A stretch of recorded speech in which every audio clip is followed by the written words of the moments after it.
لو في خط محمول باسمك ومش معاك وحد تاني بيستخدمه، فخلي بالك ان دي مسؤولية كبيرة عليك.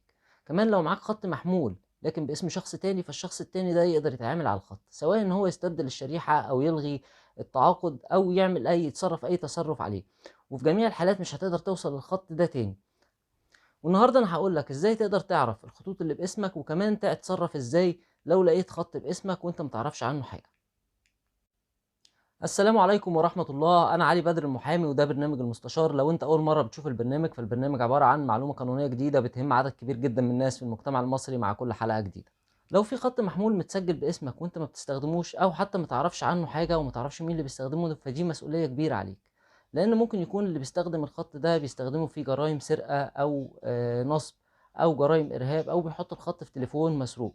وهنا حضرتك اللي هتشيل مسؤولية كل الجرائم اللي هو بيعملها، لأن الخط متسجل باسمك. وما تتفاجئش ابدا لما اقول لك انك ممكن تلاقي فعلا خطين او ثلاثه متسجلين باسمك وانت متعرفش عنهم حاجه، لان ده حصل معايا بصفه شخصيه وحصل مع ناس مقربين مني جدا. طيب انا في الفيديو ده هقول لك ازاي تقدر تعرف الخطوط اللي باسمك، وكمان تتصرف ازاي تصرف قانوني صحيح عشان تخلي مسؤوليتك بالنسبه للخطوط اللي متسجله باسمك وهي مش معاك.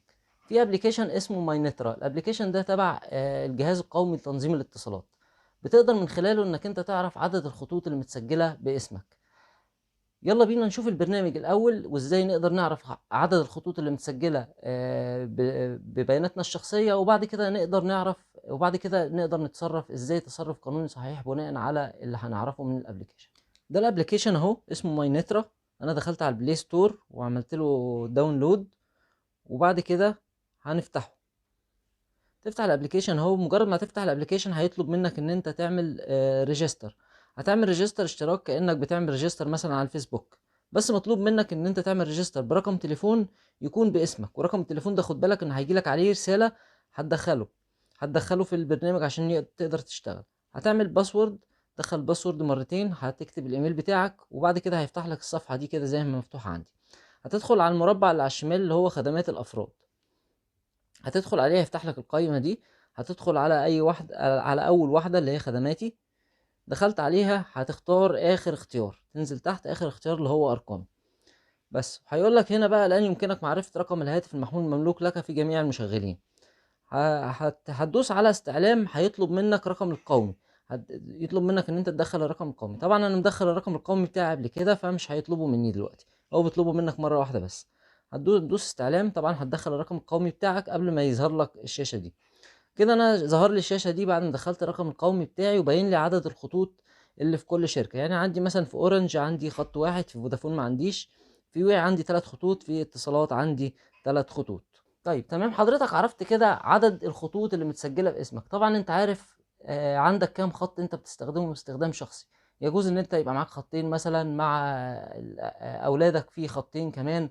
طيب انت كده بتستخدم 4 خطوط. لو لقيتهم 6 خطوط، لا يبقى كده في حاجة غلط.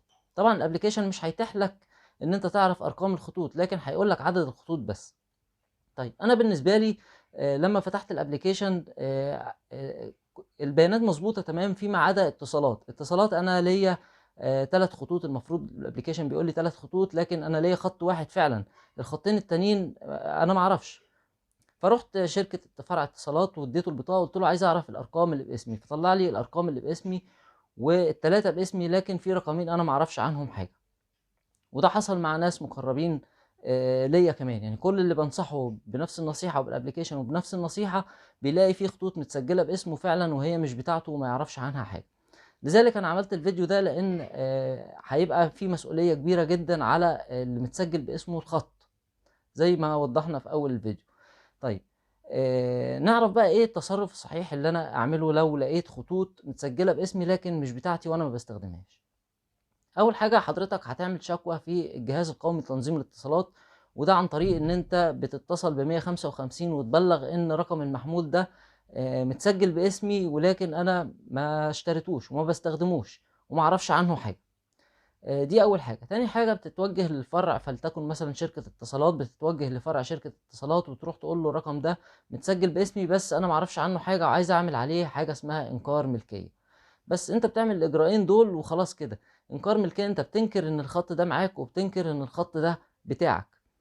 وعايز اقول ان الكلام ده موجود من زمان. كان في شوية لخبطة كده لما كانت ال- الخطوط بتتباع من غير بطاقة، فكان المفروض ان انت بتسجل ببطاقة، بس كان بيتسهل معاك لو انت مش عايز تحط بطاقتك، فبيتسهل معاك وبيبيع لك الخط. وبعد كده لو في حد غيرك كان حاطط بطاقة، فممكن يسجل ببطاقته خطين او ثلاثة عشان يقفل الورق بتاعه. فكده هتلاقي ايه؟ ان انت متسجل باسمك خطوط مش بتاعتك.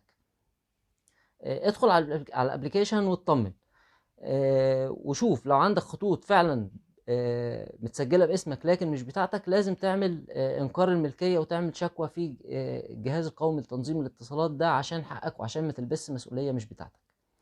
طيب، عايز بقى ادي لك نصيحه كمان. لو انت معاك خط محمول بتاعك لكن الخط انت مش مسجله باسمك، خلي بالك ان الخط ده ممكن يكون متسجل باسم شخص تاني، والشخص التاني ده لو عمل نفس الخطوات اللي موجوده في الفيديو ده هيقدر يوصل لرقم تليفونك. لو وصل لرقم تليفونك ببطاقته في فرع شركة الاتصالات، هيقدر ان هو يستبدل الشريحة او يلغي التعاقد، هيقدر يتصرف عليه اي تصرف. وفي كل الاحوال مش هتقدر ان انت تطول الخط ده تاني. فلو عندك خط بتاعك بتستخدمه لكن مش متسجل ببياناتك الشخصية، انصحك روح فرع الشركة بتاع الاتصالات بتاعتك وسجل ببطاقتك الشخصية. كده الفيديو النهارده انتهى. لو عندك اي استفسار او سؤال اكتب لي في الكومنت، هرد عليك، او ابعت لي على رسائل صفحة الفيسبوك. ولو عجبك الفيديو اعمل لايك للفيديو وسبسكرايب للقناة عشان عليها فيديوهات قانونية كتيرة هتعجبك وهتستفيد بيها، وكمان الجرس عشان اللي جاي ان شاء الله هتستفيد.